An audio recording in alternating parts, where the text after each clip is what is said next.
Good picture. Coffee? Yeah. I put 4 cups in here. I put the water in. For 4 what? cups exactly. You get 4 cups exactly from this. All right, okay. That's what you're saying is I've been doing it wrong for the past 2 days. You just can fill that lower in you. Just all the water that was in the kettle. Remind me again why you're vegetarian? Because for once in my life I'm trying to get in good shape. So I thought I'd try and eat clean, try this, see how it goes. And if it works, it works. Why do you think vegetarianism will help? Yeah. What was your diet before? Everything. But mostly I used to eat a lot of meat, but then because of various different things, I started eating less and less meat. But because I'm living on my own as well, just buying veg, it seems to keep longer.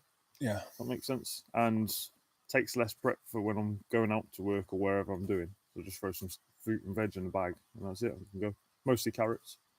But yeah, so Just laziness then. Laziness. Yeah, essentially. Laziness is cause of vegetarianism. Yes. Yeah. You can prep meat before, the night before. Yeah, I know. It's but because I'm not always here, if I buy some meat and it's in the fridge and I go away and I'm away for like 2-3 days, I come back and potentially it's gone off. It's just food wasted. Whereas if I come back and the veg is in the fridge, it hasn't rotted, it's still usable. I just throw that in and make something with it. Yeah.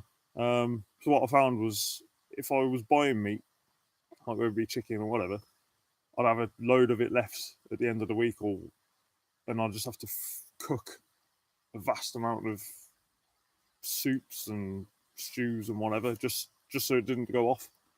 And yeah, I just thought because of all the things I'm doing up here, I just thought I'd try and get in better shape because I want to get back into climbing a lot more than what I have been doing.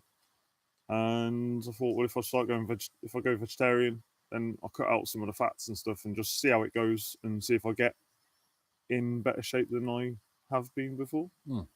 Because I've only trained once before, and that was like trained hard for like every day, and that was in Iraq in 2005. I think I put on like a stone or something like that. I think it was the heaviest I've ever been. How tall are you? 5'10". And I think I was weighing 12 and a half stone then. But that was going in the gym every day for 3 months. I've never seen you that. I can't remember seeing you. I must have seen you out. Yeah, that was when I was coming out. I got accused of being on the gear at the end of Iraq because the guys are coming out with A Company when you come out. They hadn't seen me for 3 months.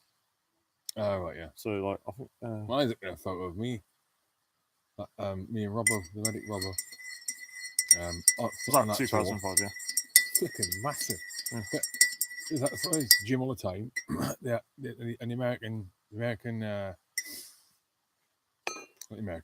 Danish PX had loads of awesome proteins. Yeah, smashing it. And the thing is, not eating like much crap, doing hardly any body fat. Yeah, is it like Celtec or something? I think that was one of those. Celtec, that's what I was on. It was like Screech. Yeah. And I was on that. Yeah, so I got on that, and that was the first time I used any powders or anything like that. And then towards the end of the tour, I rotated both my shoulders out because the guy that was spotting me weren't doing his job. Oh, was it? Keezy. Yeah. And I bet I couldn't use both my arms for weeks, and then after that I just couldn't really train as much because my shoulders weren't as strong, so I just didn't after that. I mean, I did bits like company fitness and stuff, but apart from that I had no interest in doing it. It's one of the lucky ones I didn't have to do anything. Yeah. Did you ever try pre-workout? Pre-workout. What's that? So you get protein. No, never heard of it. Oh, mate. When I did my hearing on the third tour, I came back and I had a bit of time in Bastion. I smashed in the gym there, and so someone had some. I was on Myoplex protein. Myoplex was flipping brilliant. And then someone had some pre-workout they didn't want, and obviously I know now why they didn't want it. He said on it, so you take a scoop before, like 10 minutes before gym workout, 20 minutes before gym workout, and just it's supposed to kick your heart rate up, kick you, just it's all legal stuff apparently. I can't remember what it's called. Now.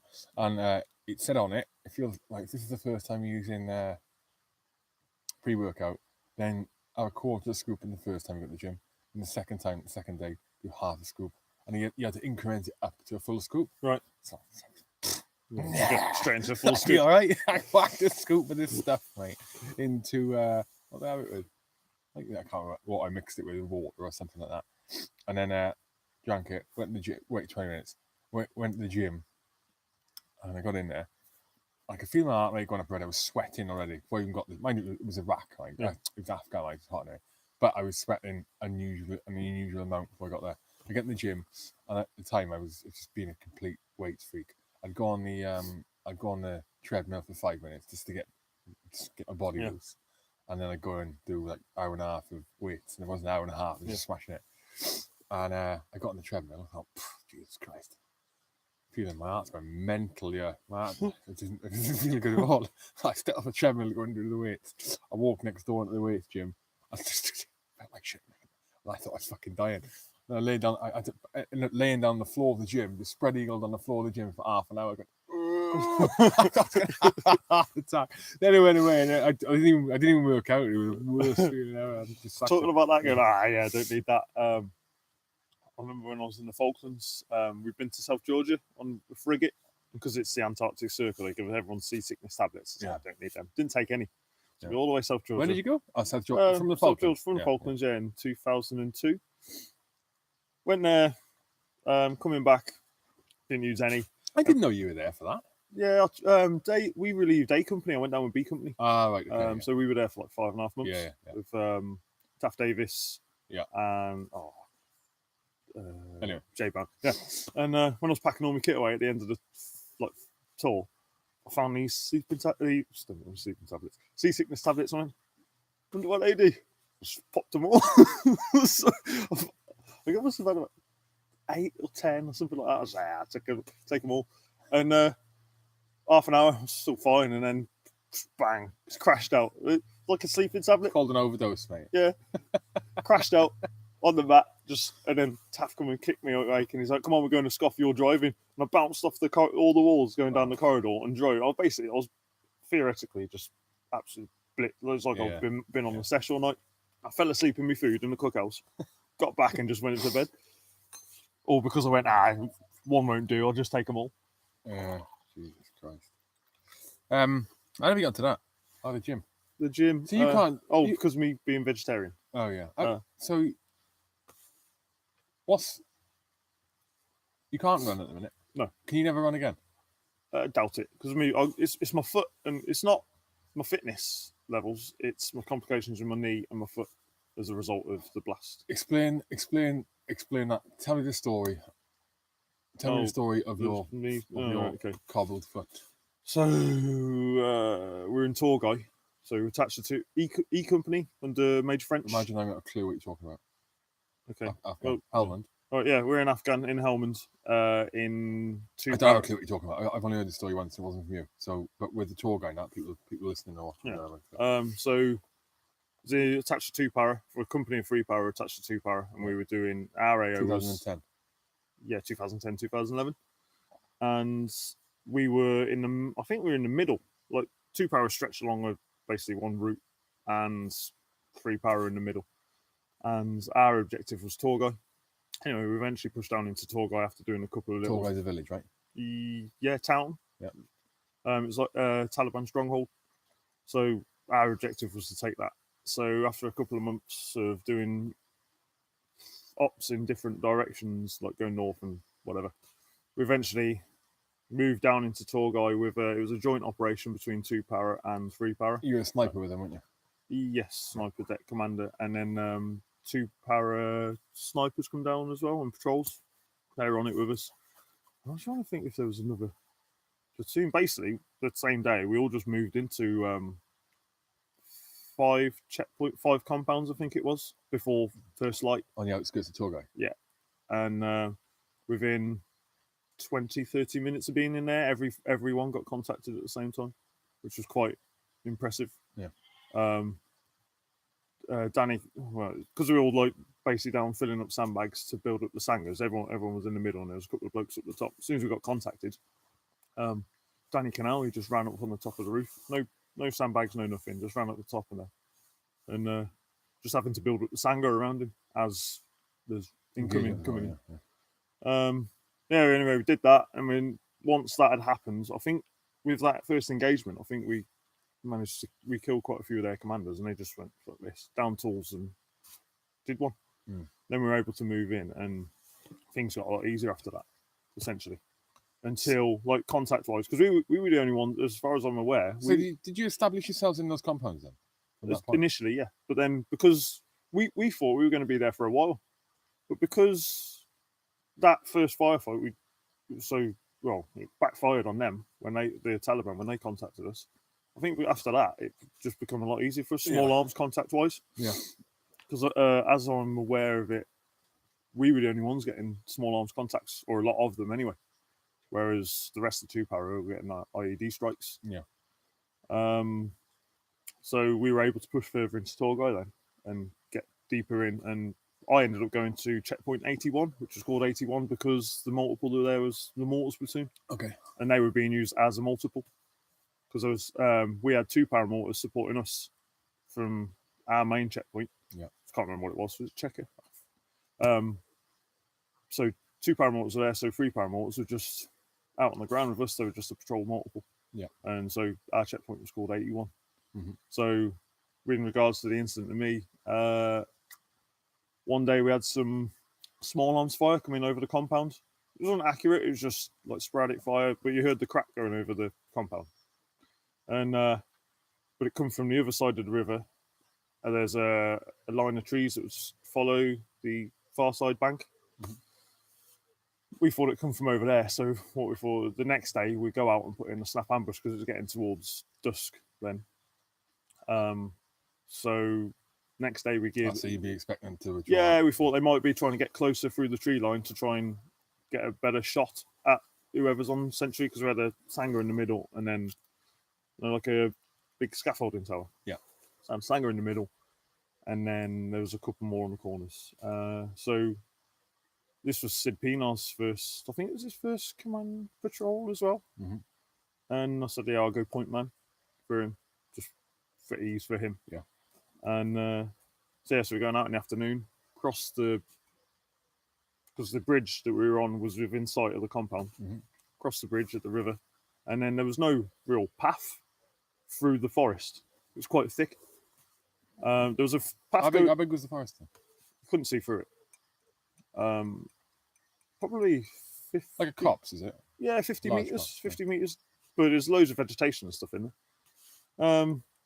So there wasn't really there was a track that followed the riverbed along, but the route that I took wasn't on a footpath. It was just picking my way through the trees. Yeah. And literally within 2 meters of the compound, stood on the IED. It was quite surreal, really, because when I did it, being a point man as well, I stood on it, and as I looked down, I heard the click, which sounds bizarre because it's also quick, but it just seemed like everything slowed down there and then. As I looked down, the ground was rushing up to me, and then before I knew it, I was on my back. My mouth was full of dirt, which was my main concern. So my mouth, my nose, my ears were just saturated in dust, and I couldn't see my waist from my waist down, so I thought I'd lost my leg because the dust was that thick. Assumed the worst. So I thought I lost my leg. And how far did it throw you?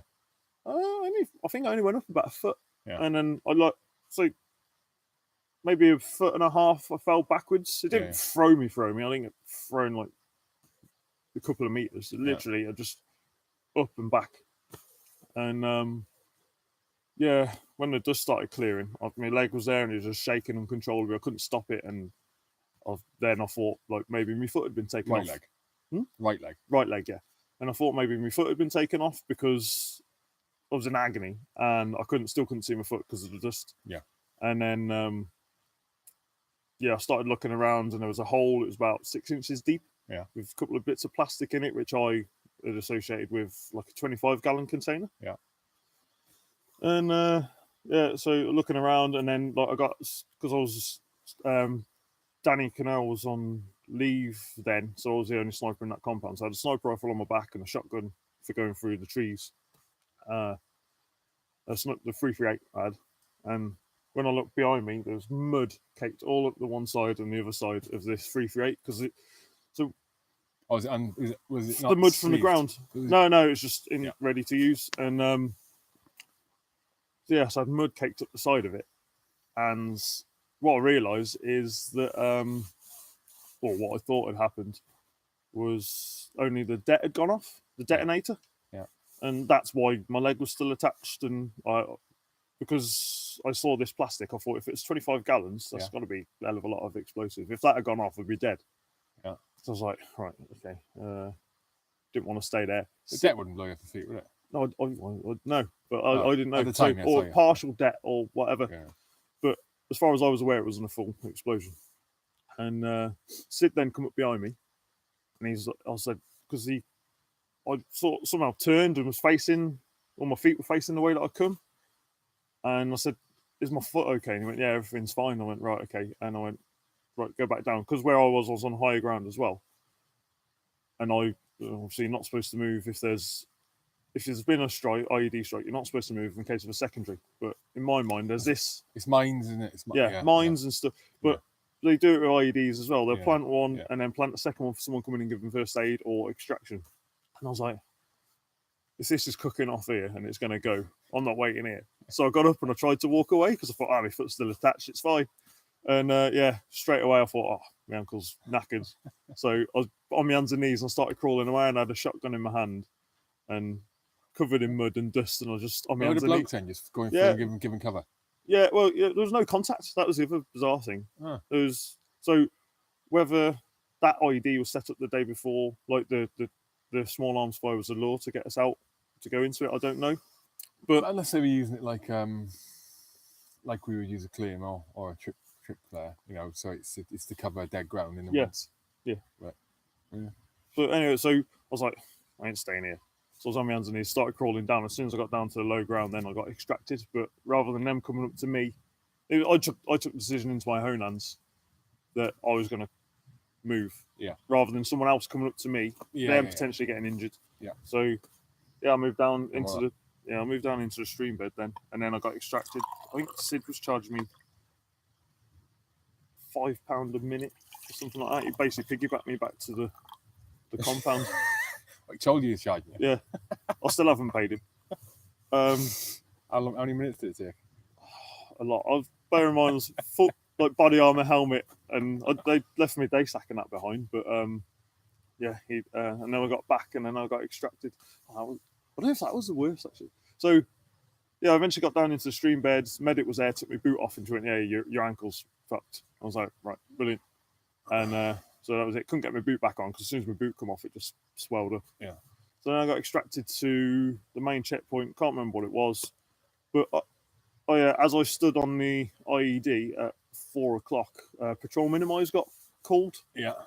And that's where no one can. That's where no aircraft can go out, and every patrol that's out on the ground gets called in.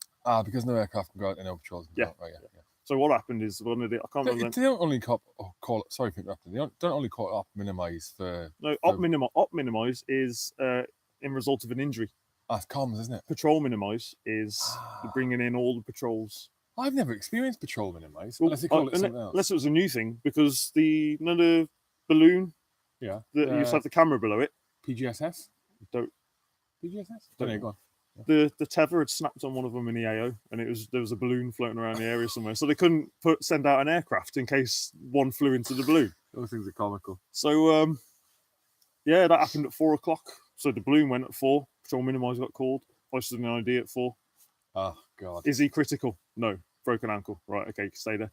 So I got back to the checkpoint, and where the med centre was, and they went, "How much pain are you in?" I went, "It's pretty bad." They went, "Well, if we give you morphine, they might not be able to do anything if they need to back at the hospital." And I went, "Well, just give me something else." And I think I was on paracetamol, or a stronger paracetamol for a while. What did the medics? What was the medics' assessment?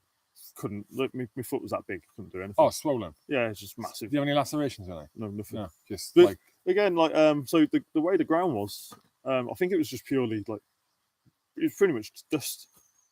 how there was no stones or anything in there, no shrapnel or anything. But thinking about it since, I think because it had been raining, it's winter as well. Yeah. Because it had been raining so much, I think with the mud on the sniper rifle and how dry it was on the top, I think what happened is the sun had baked the top bit and it sets like concrete. You've seen the walls out there, they set like concrete. And I think that's what happened basically. It rained so much, the top layer had gone hard.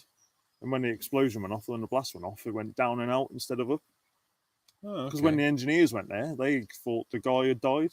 Apparently, this is like third-hand information or fourth. They or thought fifth. you had died. Yeah, the engineers that went to assess it, they said that they assumed that I died or at least lost my legs. Because of the way the blast was? Yeah, because of how big it was. They said it's 6 kilos. Jesus Christ. Have you spoken to anyone from EOD? No. This is all just... We were speaking to someone from EOD, mate, like a bomb disposal guy, and they'll be able to like give you an accurate, this is what we reckon. What, go through the records? Yeah. Well, no, actually speak to an EOD guy and explain it to him. You know, with their expertise, you'll be able to say, oh yeah, you're about bang on there, cheesy, or no, this is probably what happened actually. I only just realised the other day, actually. I heard it was a legacy mine. There's a lot of stuff like some people were saying I stepped outside the safe lane. It wasn't a safe lane because I wasn't. I put the talk shit. I heard you were crossing the track. I got told. Well, this is not enough. I heard you were crossing the track, but every time you guys go out and you patrol from this spot regularly, this is Chinese. This is how bad flipping Chinese whistles are. You patrol from the patrol base regularly, and then but when you went out, you've been the commander. You would pick a different spot across the track. You never cross the same place twice, and you'd cross in a completely random spot. And it's just cheesy luck. Cheesy being cheesy, got blown up. So you're doing good drill. Blown up bad luck. No, it's literally just. To be honest with you, that bridge I don't think we use much at all. If we were growing across, what bridge? The bridge was right outside the compound. Oh, right. We didn't use that much, to be honest with you. We were normally pushing down south because we just followed the river down. Because all the compounds that we were sort of interested in were on the right hand side. Occasionally, you go south of the river. Yeah. And there's just massive, vast expanse of land, and there weren't a lot there. As it happens, I think after that incident with me, they started pushing south a lot more. And I think it was 4 weeks after that is when Sid stood on his IED. Sid Peanut. What did he lose? 2 arms. Not 2 arms. Right, two legs. That's right. 2 legs, a couple of tips of fingers. I think I came back in a flight with him. Massive skin graft and that. Where is he now? Newcastle, I think. He got his pilot's license. Is he? Yeah. Jay Davis took him up. Pilot today will be one armed. Jay Davis took him up in his plane. He's got a small. I don't know if it's a microlight, but it's a light aircraft. Jay not got a Cessna? Maybe, yeah. I don't know. But I made that up. He took Sid up, and I think Sid just got the bug, and Sid's now got his pilot's license, is what I've heard through awesome word of mouth, which is great. Last I spoke to him, he was going into property, like not a estate agent, but something to do with property, whether it's development or something, I don't know. But when because I was going to hospital, I think that was a month after, but he was still in like a coma and induced coma and stuff. So he was, yeah. So I was at home in the Midlands and go on in Kidderminster, and he was in QE Hospital, which is where the military wing was. So I was going back and to and from for my physio appointments and stuff like that. And when Sid was there, my mum was like making him cakes and stuff. But I ordered him a T-shirt. So when I went in the first time to see him, I took him this T-shirt, and it was the Black Knight from the Monty Python. Yeah. No arms, no legs. I give it to him, and he went. He opened it up. He's like, "What's this?" I was like, "It's a Monty Python film. You've never seen it." So he kind of like wasted joke. Yeah. And I sent him the link. Still don't think he's watched it, and that was like 7 years ago. Have you seen him since? Yeah, a couple of times on camp, but since I've left and come up here, it's just gotten harder and harder. On camp when he was still in? Yeah. I think he was in Paddy Colwell's old house, the first house that he was in, because that was already adapted. Yeah. But yeah, the last time I've seen him, he was cutting around in his car. He was driving, and he basically just had his wheelchair in the back of the van and just rolled out and got in there. He didn't decide to go back to South Africa then? No, he met. I love this story. We in '81, we were basically just mocking him for practically being a virgin because it'd been that long since he got laid. That's a South African thing, though. Yeah. But For the men, anyway. Yeah. And yeah, so he stood on this IED, 12 kilos that was, by the way. So it's what I've heard. Okay, massive. And lucky to be alive. And he lost both his legs. He went to a wheelchair basketball game, like to watch. Met a girl there. Yeah. Got talking, started dating. They're now married, which is great. So, Awesome. but so he had to get blown up to get laid. Between the two of them, they got one good leg. What is she? She's got, yeah, she's an amputee. Yeah.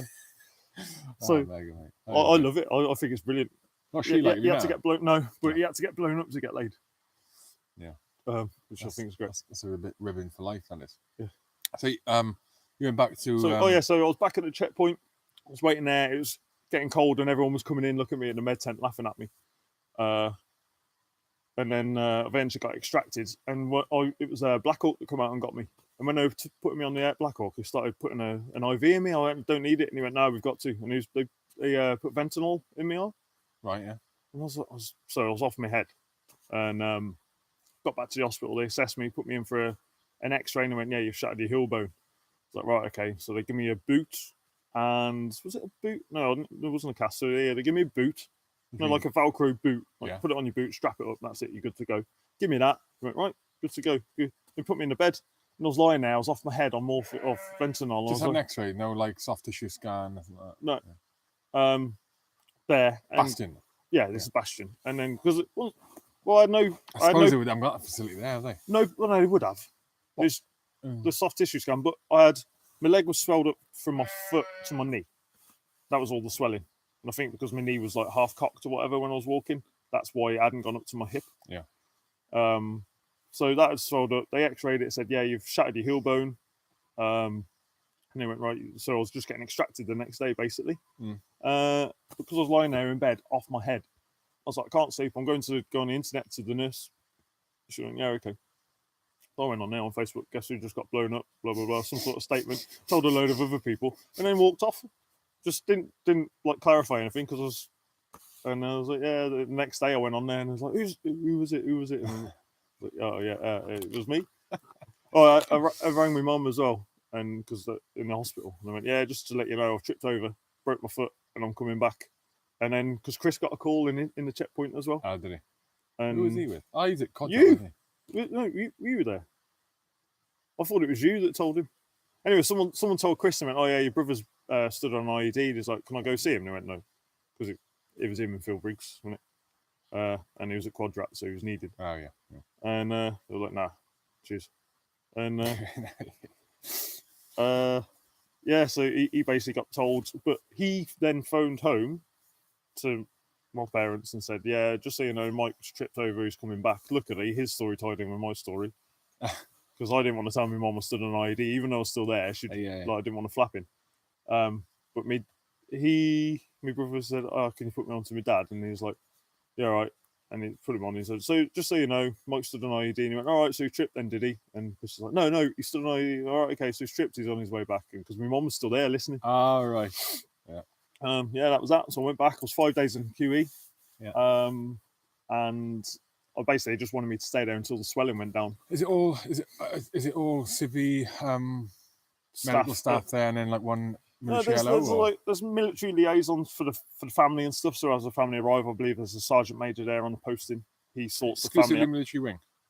No, there are a lot of old people there, and sometimes look, I was quite fortunate. I had a room to myself. I think Sid was in the room with 4 other people. But like all when I was going in seeing Sid, it was like there's this old woman just shouting nurse constantly. Every day I went in, nurse. It was constant. I was like, oh, I'll just strangle. What was your 4 days in there doing then? Literally just they were. I entered some feeding program thing. They wanted to feed me certain stuff to see how my body would react, and I had to answer a survey, but I get extra money for it. I was like, yeah, right, I'll do that. Different food to hospital food. Not that hospital food was bad, it's a variety. And I was like, yeah, I'll do that. Yeah. Tick all these boxes. But it was the room I had was great. It was huge. Ensuite shower, toilet. Yeah. And I was just waiting there. They wanted me to wait until the swelling started going down because my leg was so big. Yeah. I had to have this sports compact thing, like a massager on there. Yeah. So like a boot, and you put it on, and it pumps cold water around, and as it goes around, it massages your leg, and it sort of encourages the reduction of swelling. And so I was doing that, meds and stuff, and after 5 days, once the swelling started going down, they said, right, you can go. And I went to my current girlfriend's house then in Chelmsford. So I was there. It was a 1-story building. Your then current girlfriend? Yeah. Right, yeah. So I went there with you once. I've only had one girlfriend in Chelmsford. I was there for 5 days, was discharged, and I stayed at her place for a bit because everything was on one level, didn't have to go up any stairs. How long was left of the tour? Just under a month, I think it was. Oh, right. So not long before the guys started. I stood on it in February. Oh, right. And they come back in when? March, April, yeah. So 2 months, because Sid stood on it, and 4 weeks after me, I was going back. April, May, I think, came back. I was getting picked up at Chelmsford by the welfare to get taken to QE, and as I was getting picked up, they went, "We're only telling you because you were in the checkpoint with him. Sid's been hit." I was like, "Fucking hell!" So I got back. I was speaking to them there, and he was on his way back, but he was in a coma. There's nothing I would have gone to see him. Even if he was awake, he wouldn't have remembered. But subsequently, as I was going back, then started seeing him. But so I got a few visitors while I was in QE. Kiwi Berry was probably the most unexpected one. How was he back? I think it was an R&R. Late R&R then. Maybe, yeah. He was on R&R. He walked in on me in a certain situation. He told me brother, actually. He was talking to my brother about it. I didn't think anyone knew. Talking about R&R, my R&R was actually at Christmas, and I got back in 3 days. Was it 2? No, 2 days after I got back. Situation with a nurse? No, my ex. So when I was on R&R, come back, I did the Christmas stint. We always did. We digress a bit, but anyway, we did R&R. Come back 2 days later. That's when Conrad and Lewis Hendry got hit. Yeah. And so we got flown back. Anyone that knew him, we were allowed to leave the checkpoint. So literally, I landed in Bastion. To come back to Bastion? To go back to Bastion for the repatriation. So Az wasn't that hot at the time. So I literally landed in Bastion, got flown out to the checkpoint, got into 81, went out on a patrol, come back in. They went, "This has happened. You're allowed to go back to anyone who knows him," because we were D Company. They extended it because it was for Lewis Hendry mainly. I didn't know Conrad. They went, "Anyone who wants to go back for repatriation can." So we went back, and then we did the repatriation. I think that's when I bumped into Phil Briggs for the first time on the tour. Then I think he was back for the same reason. Was it my brother? I think I might have bumped into my brother then. For some reason, the two of them might have been. I think they had actually escorted a prisoner back, and that's why they were in Bastion. That's the only reason. So did the repatriation and went back out on tour, and then 2 weeks later, that's when I got hit. Around then. 2 weeks, something like that. I don't know. Time's gone. But when we were going out for R&R for Christmas, we landed in Romania for a refuel, and as we landed, a hydraulic pipe burst. And they were like, "Yeah, you're gonna have to wait here while the repairs are done." And Dave Rea turns around to me and says, "Right, if we're stuck here, who's coming to Transylvania?" I was like, "Yeah, I'm coming." So basically, we had nothing. We only had uniform, and we was like, "Yeah, fuck it, just go buy some clothes and just go and do one for 2 weeks." As it turns out, we just ended up in the hotel all night. I woke up in the morning, I was soaked. I was like, "How am I this wet?" Yeah. And I was racking my brain all the way through. And we were in a bar in the bottom of the hotel, pre-see Dave Rea and that. And I got to the end of the flight. I woke up at Bryce and went, "You pissed on me last night?" And he's like, they knew what it was. I was asking, I didn't know what happened. And I was like, "Yeah." And they're just pre-see. Just laughing. Yeah, I was mortal, basically. I think I just passed out. Yeah. And they pissed on you. Yeah. That was me. Did you wash your kit before you got on the plane? I just didn't have time. I fell asleep in my kit. Just got up, grabbed me stuff and went. I didn't know what it was. I thought it was just beer. And I was on the plane. I got back. It dried off, but I was on the plane. Got back to Bryce. Were you going to try military or commercial flight? Military. I was on the plane. Got back to Bryce, and I was like, Yeah, and it just twigged. Then I was like, oh, all right, that's what it was. Good Stinking. times. Stinking. Yeah. No, the so the QE they didn't see anything else wrong apart from your fractured heel. Yeah. No, they did. They did an MRI scan. Yeah. Oh no, they didn't. The problems I got now were sort of found out later on. Like I've got nerve damage, and my foot swells up if I do too much, and there's an ache in it every day. Mhm. Some days it's worse than others. Some days I can't walk at all. Like I'll get up out of bed, and I know that I'm not going to be able to do much that day. So I'll just get up, start the fire, depending on when it is. Start the fire, just sit down, chill out, read a book. Other days I'm fine. It just fluctuates. Nothing seems to set it up. Driving sets it off, but I mean, if I go out and walk the dogs for a long distance, The aches in your heel. yeah. Yeah. It's all across the sole of my foot, really, and the heel bone. You'll have that forever, won't you? Yeah. So some days I wake up, I'm fine. Other days, before I even get out of bed, I can feel it. And as soon as I put my foot on the floor, I'm like, yeah, I'm not doing anything today. And I just get a book, chill out, have a brew, just sit and read or do my knitting now. That's my new hobby.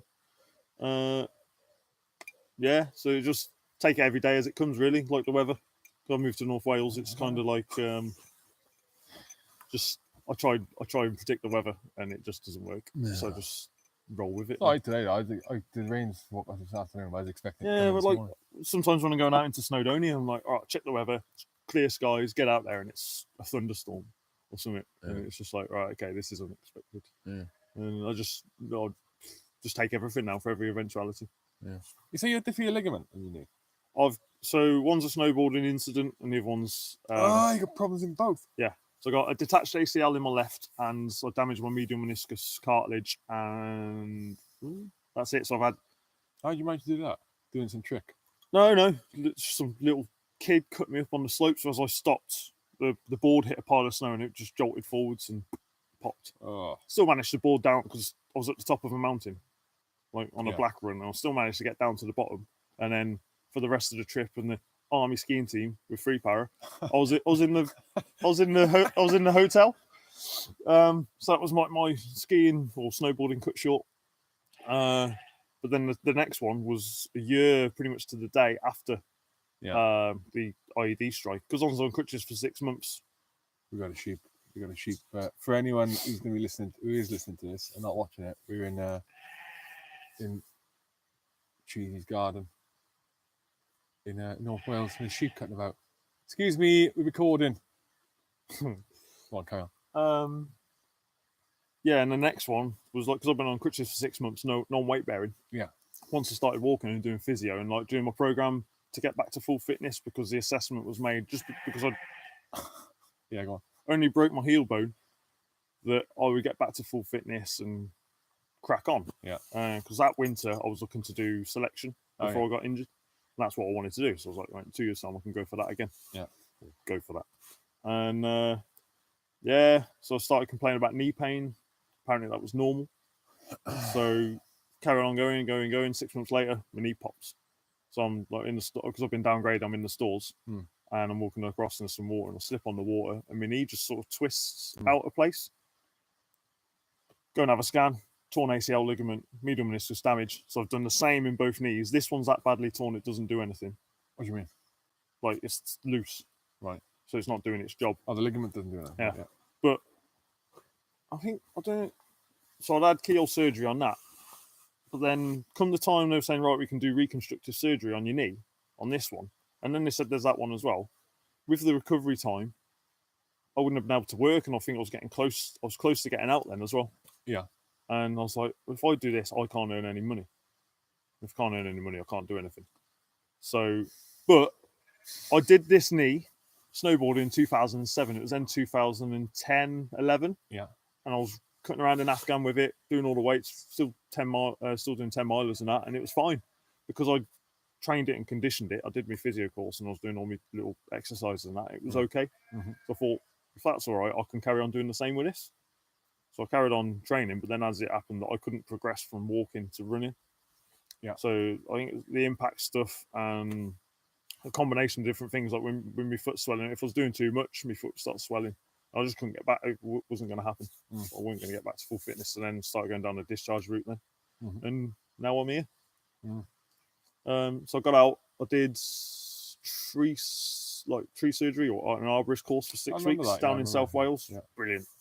Loved it. I was in my element. And that's Whereabouts in South Wales is that? in Carmarthenshire. Yeah. Llangadog. Llangadog. There's Been past it's like a there. level crossing there, and it's near the Black Mountains, but then the Black Mountains is quite big and there's loads of stuff around it. Probably about 40 minutes away from Carmarthen. Yeah. Oh, okay. Oh, fair distance from Carmarthen. Yeah, yeah. Right, okay. Yeah. So I was down there for 6 weeks. Great, loved it. Did that. Where did you stay when you done it? They got a bunkhouse, so they do a 6-week course. Accommodations provided. 6 weeks tree surgery. Yeah. Jesus Christ, it's massive. I don't think it'd be that long. No, you get all your courses through there pretty much, apart from rigging and all that as well. rope. You get your climbing, first aider, felling large trees, medium trees, or small to large. You got aerial rescue, chipper course, MUP course, elevated platform. Yeah. Or cut, because not only just using it, but cutting in an elevated platform as well. Oh. Obviously, so going up the platform. Going up the platform. So if you've got like really bad access, or the tree's dead, for instance, you would use a MUP to get up to the tree to cut it down safely, because you might not be able to just fell it from the ground. Mm-hmm. So basically, just do a cut at the ground and watch the tree fall over. Mm-hmm. Might be unsafe. So you go up in a MUP and just cut it, and it will just fall straight down. Yeah. So I did that. That was great. Loved the job, because with the way I am, I love being outside, and that seemed like the job for me. And because when they said, right, you're being discharged, I was like, oh, this is not anything I've ever thought about. What am I going to do? Yeah. I like being outside, like the mountains. I like So I was like, to be a tree surgeon. I went, there's free firewood. So I was like, where were you living at the time? I was still in Colchester, Yeah. but then I moved into my parents' house. In Kidderminster. Yeah, but I decided North Wales is a place I wanted to go to. Right. So you're thinking. So I had the money, fire. but rather than getting out and buying a house straight away, I went into their house and bided my time until I found a place that I wanted. Mm-hmm. So I was just looking, and I was looking for a detached house, ideally, one to fix up, one that I could buy cash with what I had. Yeah. So I wouldn't have a mortgage, and just basically to offset my living costs later on. Yeah. Which like now it's minimal. So yeah, I was just working. I think I did that for about 8 months in Birmingham. Then the contract changed, and it was. I did the tree surgery in Birmingham. Yeah, did tree surgery in Birmingham for a company there that it had a local council contract. Yeah. So I was working in parks, cemeteries, council houses, that sort of stuff, and just doing either reductions or felling, depending on what the tree needed. So doing that for a bit, loved it. That is a workout. Yeah. Massive. I got so strong then doing that, and I wasn't even on protein or anything. I was just pasta salad, like mackerel pasta salad all day. And then I'd have like breakfast, because I started at 6 till 4. So I'd have porridge in the morning or whatever, get to work, have a snack, and then have me pasta, and then I'd go home and have another meal. But then because I was in Birmingham as well, I was climbing 3 times a week. So I was going out, I was shifting loads of wood. I had a knee brace on. I had to have knee braces on because of my knees, with all the lifting. So shifting loads of wood, and then there's all the climbing and everything else I was doing. I was put on quite a lot of weight. Climbing the trees, you mean? Climbing trees and walls, because there's a climbing centre in Birmingham I used to go to. So it's Ah. after work, I'd finish work at 4, straight to the climbing centre, because it's 15 minutes down the road. Whereabouts is it? Near Aston University. It's called West Birmingham. Sort of northwest, northeast Birmingham. Okay. Ish. There's a couple more have popped up now. So I'll go in there, and I was climbing Monday, Wednesday, Friday, because I thought if I'm driving to Birmingham, I might as well climb after. Yeah. And then sometimes I was that knackered, I was falling asleep in the bouldering room, and then I'd drive back home, get in, eat, go to bed, and then up again at 5 or 4:30 to go to work. And so that was that for a bit. The contract changed, and basically it was costing me to drive into Birmingham to go to work, because it went on to price work, which every tree's got a price on it. Yeah. And so some jobs you make quite a bit of money, but then the next day I might make tenner. So then the money that I made, the profit that I made, I might make 150 quid the one day, has offset and covered my next day that I didn't do so well on, and it wasn't worth me doing it. And so I just sacked it in. And I went looking for another job, and I got a local job in Kidderminster working for a timber yard because I wanted to sort my mum's garden out, so get discount on wood. And then it was while I was there, it wasn't a good job. Like, it weren't great, but because they give me this specific job and I was just to do that, I did. So I would try and help out where I could. I was like, so if there's a lorry coming in needing unloaded with timber, and I would go around and go, can I help you? Because I had a forklift or side loader forklift truck. They went, no, you just do your job and we'll do ours. I was like, right. So I go around to the back and I was treating all the wood, pressure treating the wood. So the wood would go into the tank. All the tanner lift, which is the green or the brown stuff, would get pumped into the wood to protect it from fungus and insects and stuff like that. How do they pump it in? There's a big, like 44-foot tank on a rail. You push it in, close the doors, and then all the water from the vat underneath just gets pumped in, and then they just loads of pressure gets put into it. So the pressure forces the liquid into the wood. So I was doing that, but because I could organised it so well. I was literally putting it in, and then once it was in, it was running. I was just had an hour to kill. So sometimes I'll just be sat there reading a book. I was reading the Aragon books at the time. Aragon. It's like a lot of people say it's a rip-off of Lord of the Rings. I don't think it is, but it's like Dragon Riders. It's a fantasy thing. I was reading them, and I got massively into them. There's 3 books, and I read 100 pages of this book while I was at work one day. While I was at work, because they had no wood coming in to get treated, I was like, right, I'll sit here. And they went, what are you doing? I was like, I'm reading, because I'm not allowed to do anything else, so I'm going to sit here and do this. Just being a pain in the ass. Cheesy being cheesy. Yeah. But yeah, it was easy, because I had everything organised how I needed to be. And then I bought this house, this cottage, and got to a certain point, I was like, I don't need to be here anymore. So I just handed me notice in. And because I was coming... So I bought the cottage, I had it from the keys from November. And then I think I was at that timber yard then for another 6 months. Mm-hmm. So I was doing that. So I was alternating weekends. I had a girlfriend in Castleford, cottage in North Wales, and I was living in Kidderminster. So I'd work in Kidderminster. One weekend I'd go to the cottage, clear up the garden, do whatever there. Next weekend I go to cottage. Yeah. Next weekend I go to Castleford and just keep rotating around like that. And got to the point I was like, I can't keep doing this. And I wanted to move out with my parents, so I just packed up the bags, moved here. And I didn't work for 8 weeks. Okay. Because I had enough money. I wasn't using my savings or anything, but I just didn't need, because there was my pension coming in from being discharged. I was like, I don't even need to work. So I thought I'll get a job on the weekends. Yeah. Doing for a local haulage company. So I started working weekends because in my mind, I'd have the weeks off. I could do what I wanted. And then there'd be less people around. So I started doing that. And I was only working to begin with like 2 to 4 days, sometimes 6 in a month. Mm-hmm. But it was enough money coming in, but it wasn't. I was like, I wouldn't say existing. But I couldn't go and do loads of stuff. Couldn't afford a haircut. Who needs a haircut? I never used to pay for a haircut anyway when I was in the army. I bought some clippers. I refused to pay for a haircut. So I bought clippers for 20 quid. And when I got told to cut my hair, I just shaved my head and then let it grow out again. Yeah. So you're not working 2 to 4, 6 days. Yeah. So I basically, it was then I realised I only needed to work part time. I was like, I don't need a full time job. I went, if I work Monday to Friday, I've only got the weekends to do the things that I want to do, which is why I moved to North Wales. So the mountain biking, climbing, kayaking, and all the rest of it.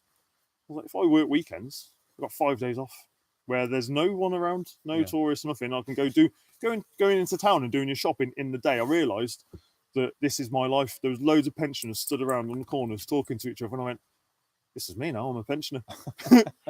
And I'd go do my bits, get some bits of whatever, and then I'll go away. But at the time I had an unlimited Cineworld card. Yeah. And the nearest one was up at Chester. What do you mean unlimited Cineworld card? So you pay for a card. It's like £17 a month, and you can go and watch as many films as you want in a day in a month. But because it's 40 minutes away, and I had the dogs, I was like, right, I gotta. So I'd make one trip worth it. So I got there, and I think the most I watched in one day. Oh no, this was before I got the first dog. The most I watched in one day was 4 films. Because I'd walk in, watch a film, walk straight back and go, right, what's on? Right, I'll go watch that one. Straight back in. And someone would go, what did you watch today? I'm like, don't know. Watched like 3 films. Like, I can't remember. They're all good. But yeah, it was just a massive faff to get up there. Like, because I wanted to get my money's worth, basically. Like, oh, we're good. I wanted to get me money's worth basically, and I was just like, I can't be bothered with this anymore. I'll do something else. But yeah, the cinema was one thing. But yeah, I went in to watch Dad's Army when that got released. A film of Dad's Army? Yeah. I didn't know that. Yeah, the film Dad's Army came out like 2 years ago. Did not know. So I was like, right, I'm going to go watch that. So I went to the 11 o'clock showing on a Wednesday. Yeah. Walked in. I was the youngest person there by about 30 years. Everyone else was in there was like a potential age. There were couples and that. I walked in on 1 minute. I'm like, all right, I'll sit and watch this. Sat and watched it, and then I went away. It's got Bill Nye in it. Bill Nye plays right, yeah. Wilson. Which one's Wilson? Pike's stepdad, if you like. Oh, mate, I can't remember. Sergeant What's Wilson. his catchphrase? He doesn't have one. He's like the one underneath Captain Mandarin. The Welsh one. No. Quite well spoken, grey, slick back hair. Oh yeah. So Bill Nye plays him. Oh, okay. I'm trying to think who plays Pike now. I can't remember. But yeah, it's like obviously wartime based, but there's a mission. I think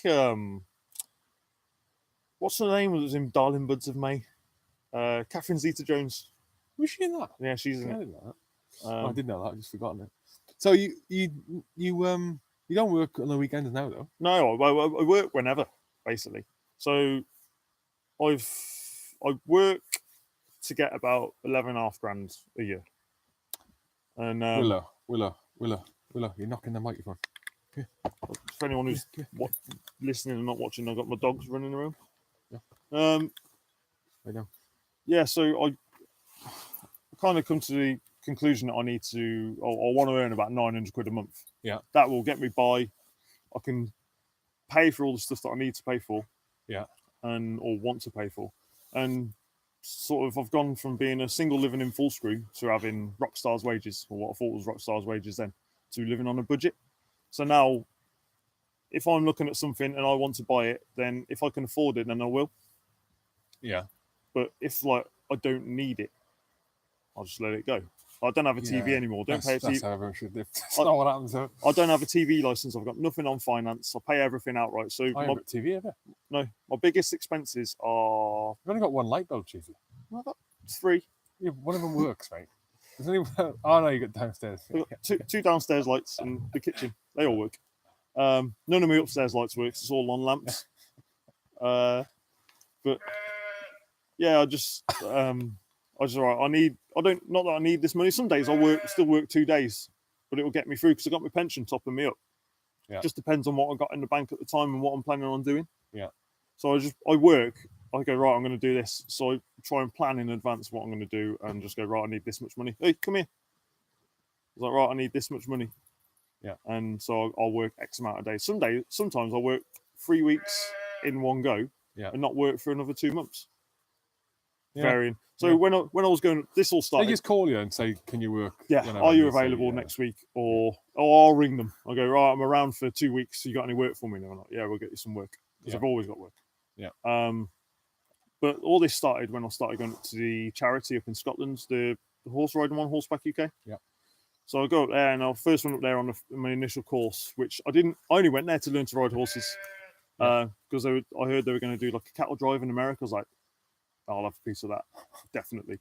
And so I went up there, I wanted to learn to ride, and there's a 3-week program they do up there, which is like a recovery step. It's not the final solution, but it's just a step to recovery. And there's lots of guys, they turn up there. Interesting turn of phrase. Go on.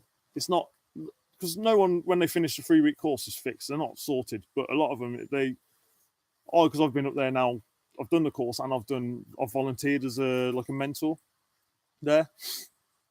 And you're seeing the change in some of the guys. The confidence in them when they finish the 3 weeks is massive. Mm-hmm. It's all with like horse communication, just horsemanship. Well, not just that, there are other stuff as well. The organisers, Jock and Emma, they put a lot of work into it as well. And Jay, who's the ops manager, he's ex-Marine. He lost the leg and an eye, and he does well. There's the whole team up there do a hell of a lot. But yeah, it works.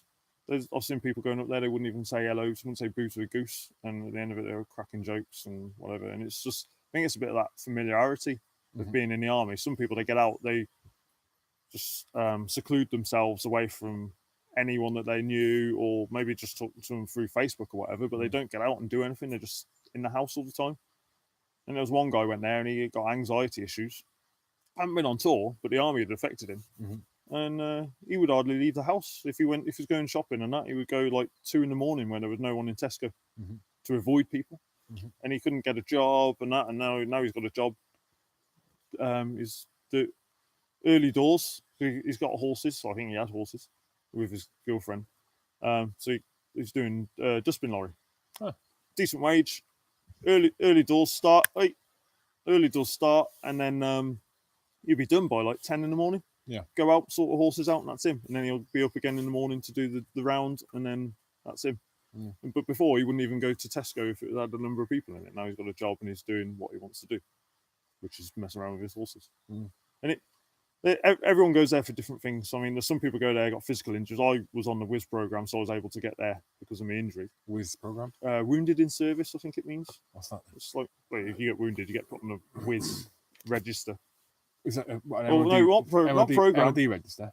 Yeah, register, not program. WIS register, and it's MOD based, and it's wounded in service. And if you're on that, you can then go on these things with the charities and stuff. So, I was able to get on this thing with Horseback UK because they come down to Colchester and did a quick talk about it. Okay. So I was like, right, I'm going, because I then gone from full-time employment, because if I wanted to go on them before, I'd have had to take holiday. Because I've gone from full-time employment to work whenever I want to. Yeah. I'm like, right, I'm going to go do this now. So I'd worked like the week before, so I had a bit of money coming in. And then... we have a guest. And then... Friend of yours? No, we all well. The dogs are good with sheep, aren't they? Yeah. Morning sheep. So I was going up there, and after doing the course, I felt, not that I'd gone through the recovery process, because I don't have PTSD or anything, or any anxiety issues. I'm quite fortunate. I don't know if that was a mindset before I went out there, but instead of it, I just got physical injuries. But with my way of life, I think a lot of people up there, they felt they need to, I'm not saying you don't need to have a full-time job, but they're all got like, everything's on finance. They've got TV on finance, fridges on finance. And it's a cultural thing though, isn't it? I think it's just the way, you know. Like everything's on drip feed, drip. And you're like, well, you don't need it. I mean, everything that I will buy outright. I won't have it on finance just because I don't like those. That's just me personally. I've been like that since I was 16. I don't like things being that's where it be, mate. That's where it be over my head. You're paying what something costs. Well, arguably, but you're certainly not paying over and above any interest and what. But it's like cars on finance and car insurance. You always end up paying more, and it all adds up. If you do everything on finance, let's say you had 10 things on finance, and you're like, it's only an extra tenner a month. It's like $1,000 a year, or just over $1,000. You don't need it, and so I felt I had something to contribute to the guys there, because apart from their injuries and condition stressing them out, there was a lot of other outside effects like family and personal life and money and work and stuff. So I was like, I'll go back and start volunteering. So I started volunteering up there, met a few good characters. At horseback. Yeah. And last year I got invited to go and do a horseback archery course. Bear in mind I hadn't ridden much before. I was up with the photo I've seen of yours. Yeah, there's a couple. So there's a whole like media day. It's like I was a poster boy. But basically ITV, Scottish ITV News come and did a thing. Because you look like a fucking Viking. That's why. Yeah, that's not intentional. It's just I think had I not joined the army, I'd have looked like this anyway. Like with the metal culture, I'm into metal and rock. And how can your brother grew the beard as well? Did your brother grow long hair? I think well, not as long as this, but it was longer.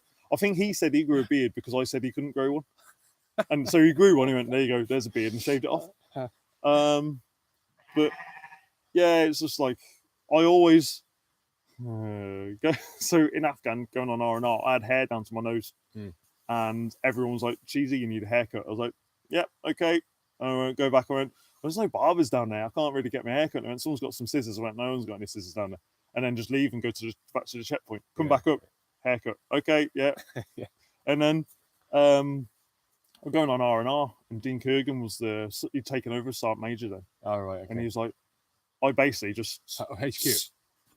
Yeah, at the main checkpoint. Yeah. And I basically was slipping around the back tents, and I went to the cookhouse late, like when they were taking food away, just so I can get pinged for my hair, because I wanted to go back on R&R and I wanted to have long hair, so I didn't look like I was in the army.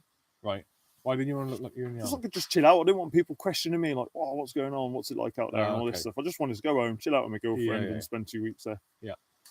And I got back to Bastion. Hair was under my beret, and I managed to get away with it. And Dean had phoned up to Bastion to Your Tilly. belly must have been like a chef's hat, mate. Dean had phoned back to Bastion. And he was like, "Cheesy needs a haircut. He's avoided me." And because I got on there, and he called me up. He was like, "Take off your berry." Took off my berry, and it just went. He went, haircut.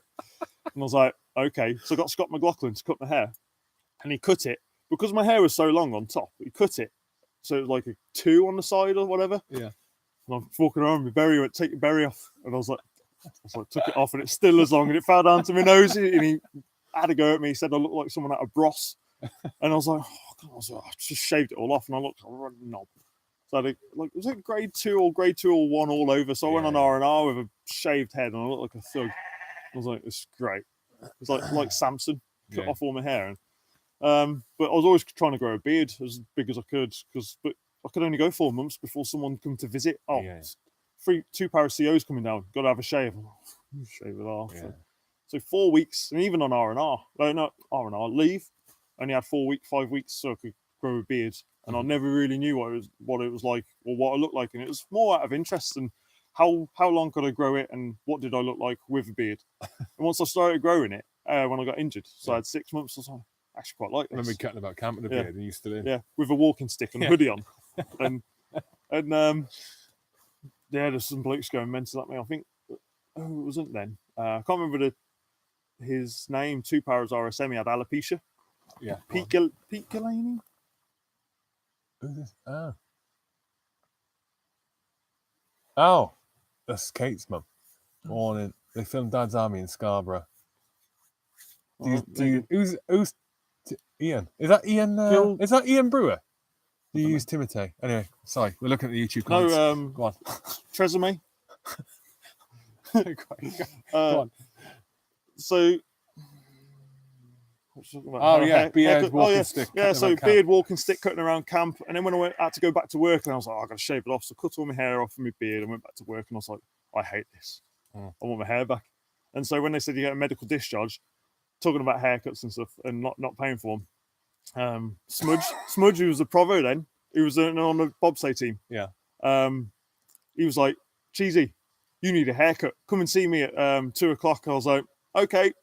So but he didn't know I was going on my med board that day, and I already turned around to the colour man who was working. I can't remember his name now. I turned around to him and said, right, I got my med board today. Because he even told me I need a haircut. I went, tell you what, well, after my med board, if I'm getting discharged, I'm not having a haircut. And he went, if I am, I'll shave my head. He went, yeah, I'm all right, I'm happy with that. And so I went to my med boards. They ticked all the boxes and went, right, you're being discharged. You're no longer insured to work for the army. Don't wear a uniform. Don't do anything. I was like, is that what they say? Yeah. I was like, happy days. Walked off. Went and packed all my stuff up. Got out my uniform and I was walking into the clerk's office in HQ and I walked past the proper office and went, Cheesy, come here. And I was like, walked in. He went, told you to get an haircut. I just handed him this bit of paper. And he went, what's this mean? I went, it means I'm being discharged, medically discharged. I'm not insured to work for the army anymore. He went, oh, well done. Carry on. So.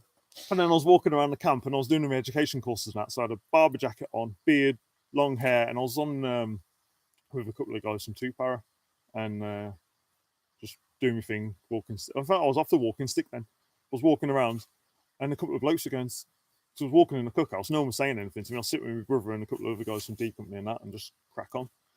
Everyone was asking, who's that? Is he in Hereford?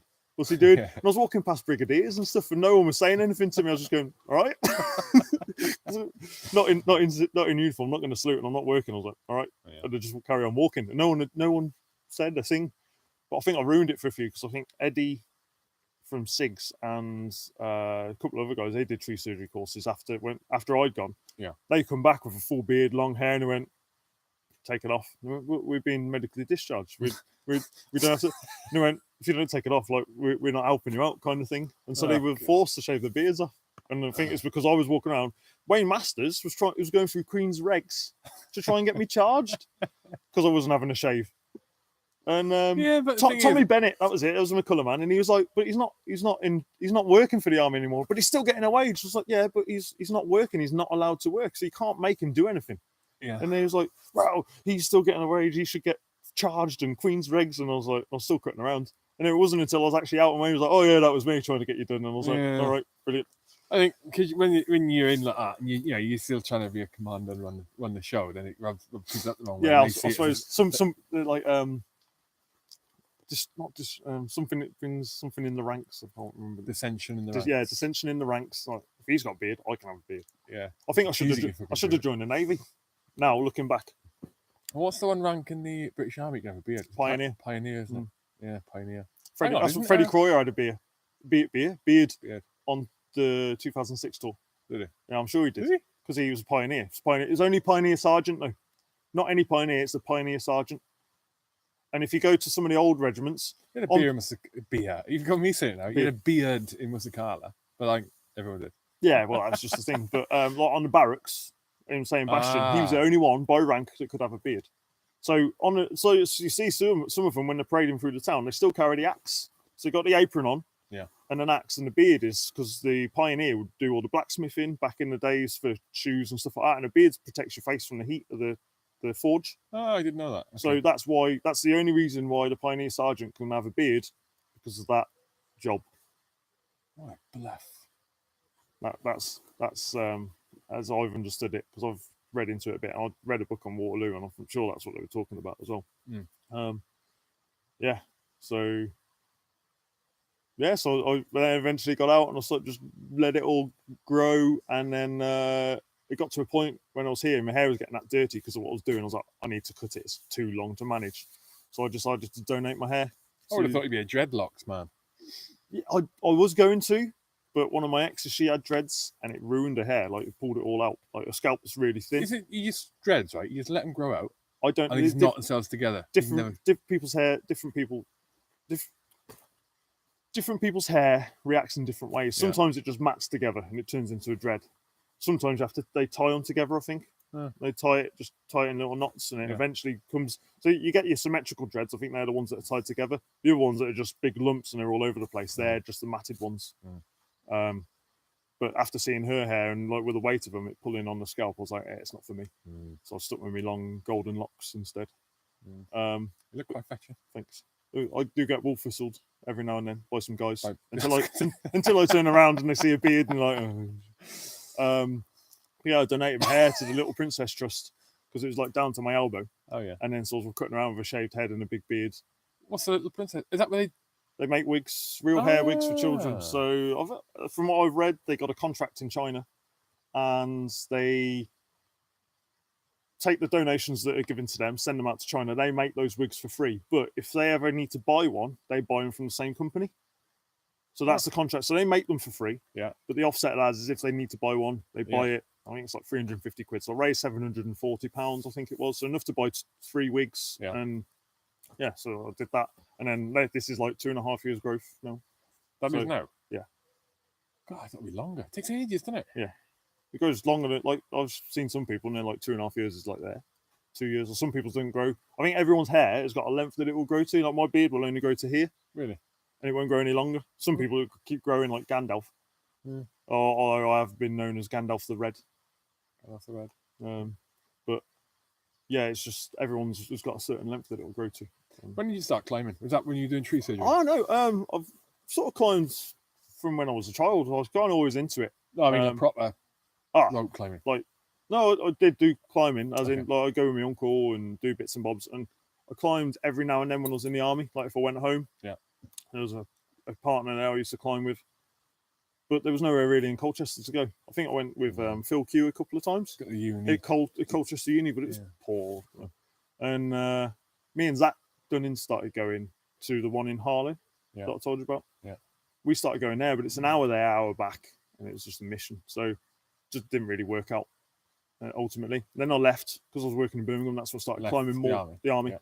But then I realised the more regular you climb, the better you get, and I was getting a hell of a lot better compared to what I used to be. And I used to climb just using my upper body as well, and then I quickly realised that if you don't start using your legs properly, that you won't have the endurance to carry on going up the routes. Your knees, foot's all right with the climbing? Yeah, it's like it's non-impact because I'm on the rope. If you fall, you just kind of slam into the wall, or you're just hanging in the air. So I tend to do non-impact stuff now. So when I moved to Wales, I got a mountain bike, started doing mountain biking, still do kayaking, do a bit of hill walking, like I said, as and when I can.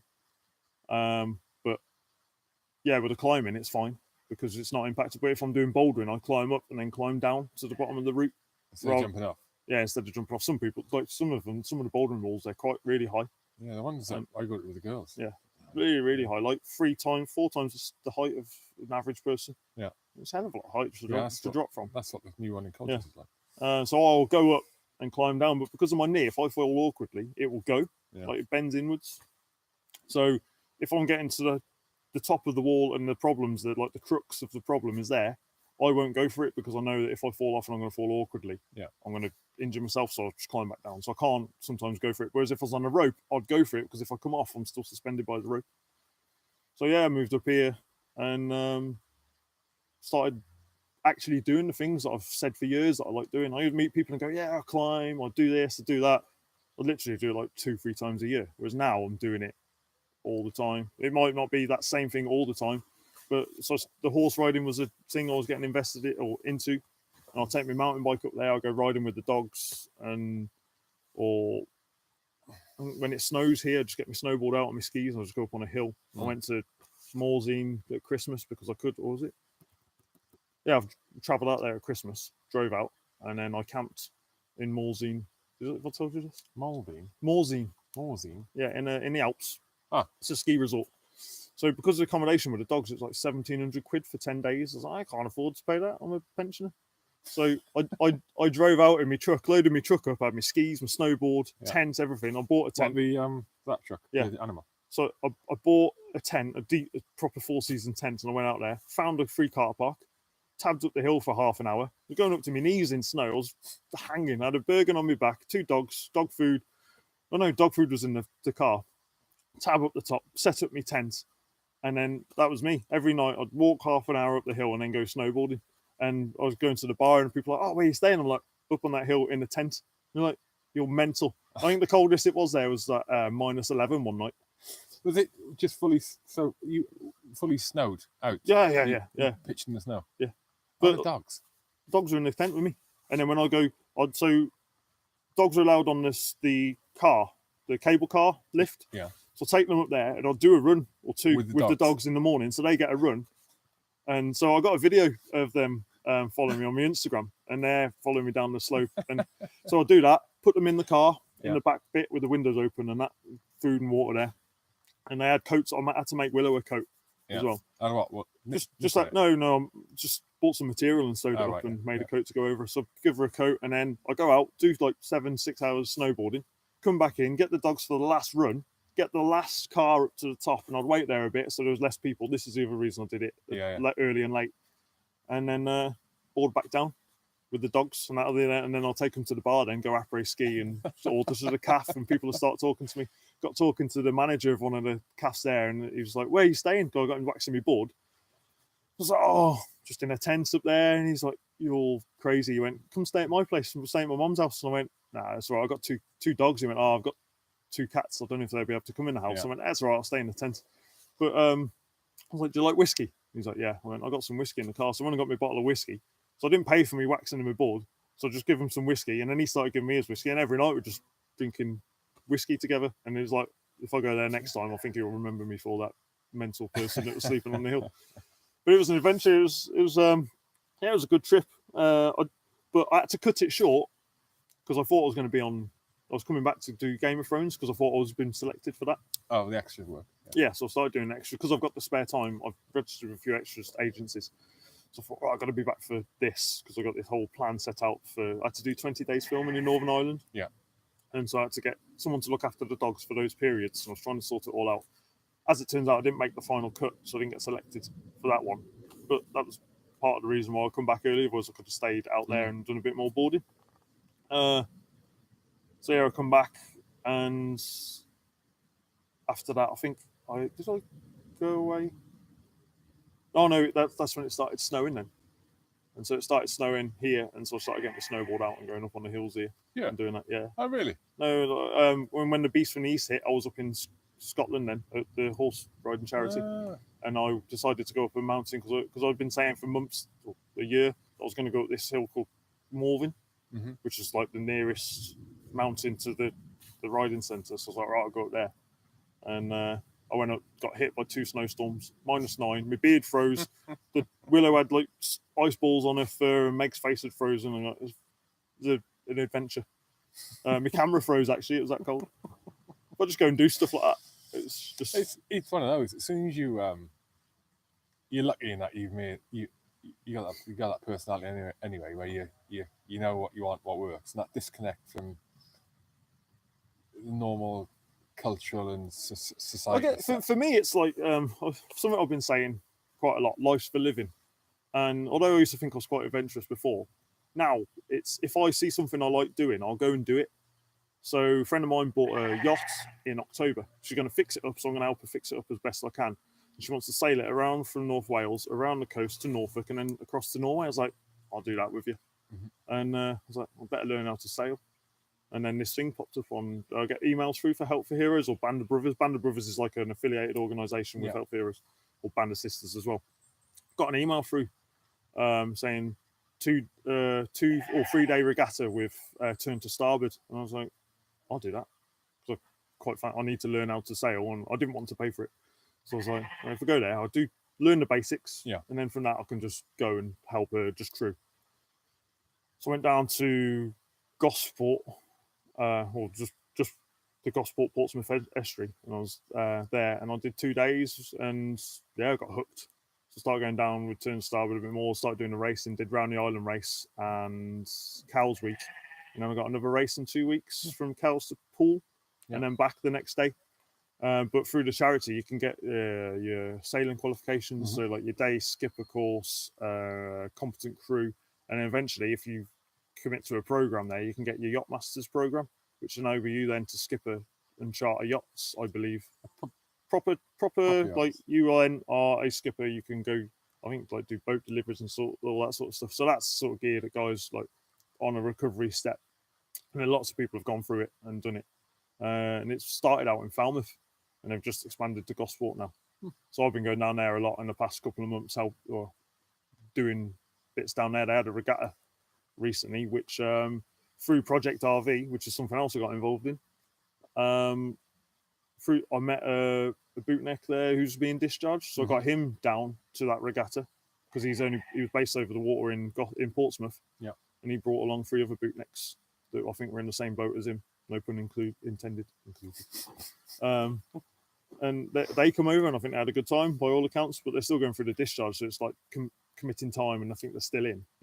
But they were able to get away and do this, and I don't know if they're going to take it any further, but through the Project RV thing, I'm meeting loads of blokes. There's a bloke I've met who was in Free Power Motors, and I'll go climbing with him loads now when I go down to Portsmouth or Gosport, just because it's the local bouldering hangar. He's good. He actually works as Ben Jones. He got out in 2009. He looks like Simon in Demolition Man now. Wesley Snipes. He's not black, but he's dyed his hair blonde. Looks like a pineapple. He doesn't look like anything like him. Yeah, apart from he's got blonde hair. But because he actually climbs for the same company, or works for the same company I work for in the tree surgery business. They got like 9 depots throughout the country, and he works for the one down Portsmouth, which I found out talking over a campfire at the Project RV thing. I think that was when we did the first time I went down there. Oh no, it might have been the first time I went down there. First time I went down there, we just did some abseiling down Dinnis Rock, which is down near where they make the whiskey, the Welsh whiskey. Penderyn. Dinnis Rock there, did some abseiling down there on the Sunday, but on the Saturday we just did some caving. Just went into some of the local caves because Brecon, it's like waterfall country, and there's loads of stuff. So I did that. Next time I went down there, we did the pony trek, which was really good. Sean had a blast. Sean Bowers. That sort of video. That was like 3 hours on a horse, which was quite an ask. And Sean was obviously the butt of the jokes everywhere because everywhere the horse, Sean was like, he was holding on to the reins. He had a death grip, But like the horse would stop for a drink, but the horse was like leaning down a bank in the water, and he was having to lean back as far as he could just to try and stay in the saddle. It was just physically though. What Sean physically? Sean's can he? What's his range of motion? Like, can he move? Can he walk? he can like, so he still smokes, so he can hold a fag and he can do that. I think he feeds himself. He can do stuff, but like he can't walk unaided. He can walk, but I think this is. So I didn't go to the first Project RV, but they're saying that his progression has come on massively from when he first went, because the blokes being the blokes, they're just like, yeah, just get in. You seen the video of him, of John Breen throwing him in the water? I think no, I've seen him in the canoe. No, yeah, that was a different. He didn't intend to go in. They fell in. Yeah. But yeah, they were stood at the water's edge, and he was like, I can't swim, and they went, yeah, right, and they just threw him in. Buoyancy aid on and that, and his glasses. And he goes right into the water, comes back up, and there's 2 people in the water to get him. Yeah. But no carer is going to do that. They wouldn't do that, and they just. But because of the way they are, they treat him. They don't like mollycoddle him or anything. They're like, just get in there and do it. Yeah. And I think he's progressed a lot more. He's walking more now than he used to. So I'm told. And he's probably happier, mate. Yeah, when we did, he was out of the loop for a long time. Yeah, I think it's good for him to meet up with it. But it's not just good for him. Like with the whole Project RV thing, it's like whether you're in, serving, veteran, injured, whatever, you still turn up, and you just turn up and shoot the shit. I met a guy from Barmouth, the bootneck up there, and we've been climbing and just intending on meeting up a bit more regular to go and do some stuff. Because it's just getting the problem we're living in rural Wales is it's not like you just go to the local. Well, I don't really go to clubs anyway, but it's hard to meet people basically. Yeah. Where I live anyway, the only footpath that walk past me is just groups of old people doing some hill walking and stuff, or DV, and generally, so yeah, it's just I do a bit of like Instagram's really good for me for meeting new people, talking to people, because like I suppose because you go on about networking, I do it for a different reason. I don't do it for work. I do it for activities. Yeah. So living in North Wales, you just look at the hashtag North Wales thing. People start following you, and then they're climbing, and you're climbing or mountain biking, whatever. You just start meeting up and just go do something with it. And like problem for me, like I said, I moved up here. I got no family. I didn't know anyone. When I decided on moving to North Wales, I just looked for Corwin and 30-mile radius, and I just started looking for a detached house. Why Corwin? Because that was like the sort of, I didn't want to go too far into Snowdon. Yeah.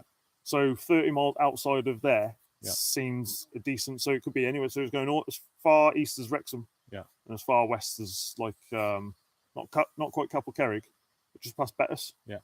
And I'll just put in detached house, 2 to 3 bedrooms, up to 90 grand, and then just see what come up.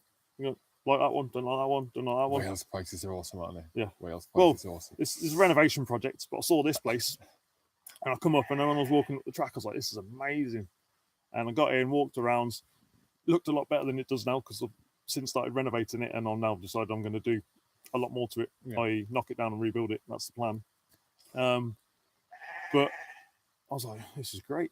So I was like, right, I'm going to go to the auction. So I took a day off work, or the afternoon off work, drove to the auction straight from work. Bidding started. There was a house there, 6-bedroom farmhouse in Shropshire with a couple acres of land. It went for 95 grand. Jesus Christ. It was massive. I was like, well, if I had another 5 grand, I would have bid for that. But the one I got was the last one in the lot, yeah. Was the last one, and I was like, right, okay, this is me. So, and I'd give myself a bracket of 70 to 80 grand, so a bit of overspill. And I think the bidding started at 40. I was like, I could be quids in here, and started going up and up and up. Got to 70, and it started slowing down. Then I was like, right, this is my ballpark. So going up in 500 increments, and then got to 77 grand, and no one was doing anything. I was like, no one ever cheese, no one ever put my hand up. And they were like, yeah, fresh blood or new money at the back, whatever. Everyone turned around and looked at me, and I just come from work, beard, hair. I think I had an Iron Cross t-shirt on. And they just like turned around, carried on looking at the front, and went, anyone else? No, 2, 3. And I won. I was like, oh shit, I just spent 77.5 grand. I was like, it's like the most money I've ever spent ever. And I was like, oh no. And then I got I got my keys, like the paperwork went through. I don't know if it's just the case of auctions, but when all the paperwork was through and done within a month. So I got my keys in a month, and I was come back up here. So it's all ready to go, isn't it? Yeah, come back up here, got my keys, and then that's when I started doing the bits.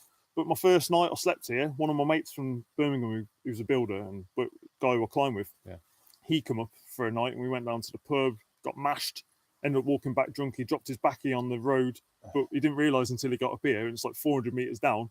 He's like, because it's dark as well, he walked into the stream down the bottom, so he got wet feet, lost his backie. I was like, right, I'll go get your backie. We went down, found it on the road, walked back up, woke up in the morning. I was like, where are the keys? I was like, what keys? I went, the keys for the front door. He went, I don't know. So I'd lost the keys. First night there, I'd lost the keys for the house. So it was a Sunday, and I had to wait for the locksmith to come out because I wasn't going to call him out on a Sunday. And I had to basically just wait there Sunday and Monday for him to come and sort my locks out, and then I went to work. But my first night there, slept on the floor in front of the fire, and I lost my keys. And I found them like 2 years later. 2 years later? 2 years later. I think while I was drunk in my head, I was like, I'll put them under the carpet for safekeeping. I don't know what. But there was a bunch of keys under the carpet, and I was like, I've been walking up these stairs for like 2 years. How have I not found them? And they were just like stuffed in the corner. So yeah, that was an event. But I kind of just take it every day as it comes, really. Like just different things come up. Like I got a wedding this weekend in Ireland, so I got to get over there, get the ferry. I'm going to camp because of the budget and stuff like that. And, like you say, that money, mate. You're not attached to anything. Yeah. You don't have credit or anything. You don't. And saying earlier, it's a cultural thing. It's encouraged to have that because it makes people money. Like having credit on it makes other people money. It's not the greatest way to go. It just ties you down.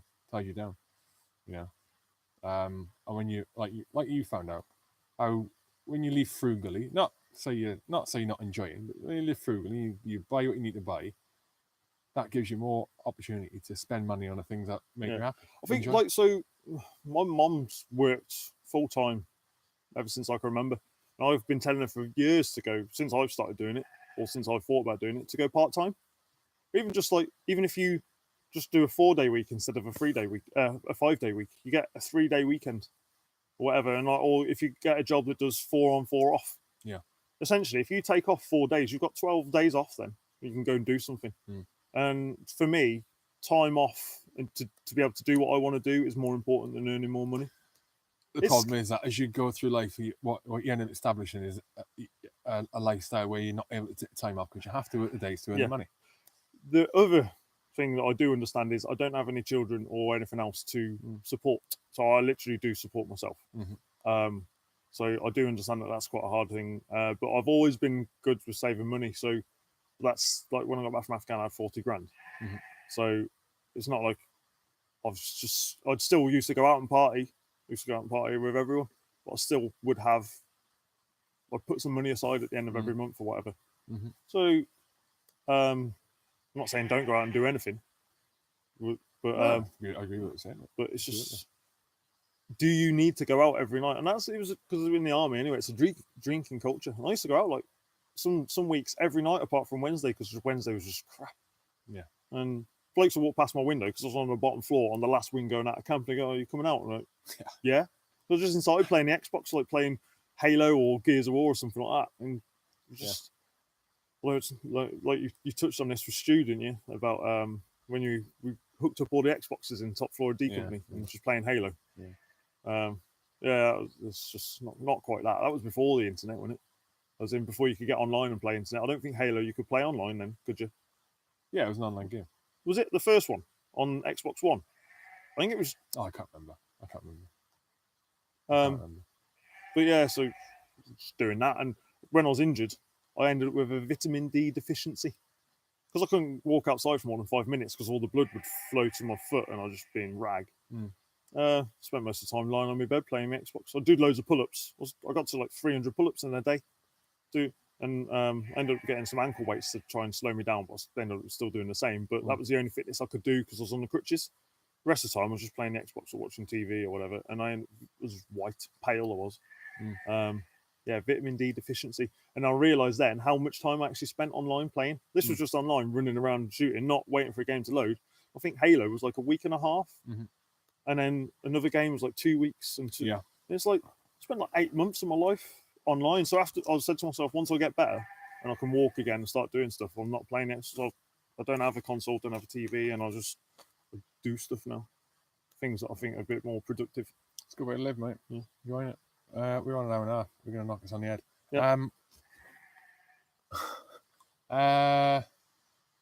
Thank you. In fact, Anything you want to plug? Anything you want to mention at the end of this now? Just mainly the charities that I've been working with, Go on really. then, So same again. Horseback UK, charity in a Boyne in Aberdeen. It's a long way to travel, but it's well worth the trip if you're suffering from PTSD or anxiety issues. They do it with civvies as well, don't they? They do. They got a racing welfare element to it. So jockeys that used or people who used to help with racehorses and stuff. Yeah. And then I think they do work. They do work with disengaged children. Mm-hmm. So like naughty kids up in Scotland. So they do work with that. And then ex-professional rugby players as well.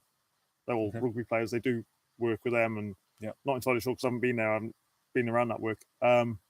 So they're really good. That's a really good charity. And if you are struggling, it's just a phone call away. Contact them, send them an email or something. They've got a Facebook page, website, and Instagram. Mm-hmm.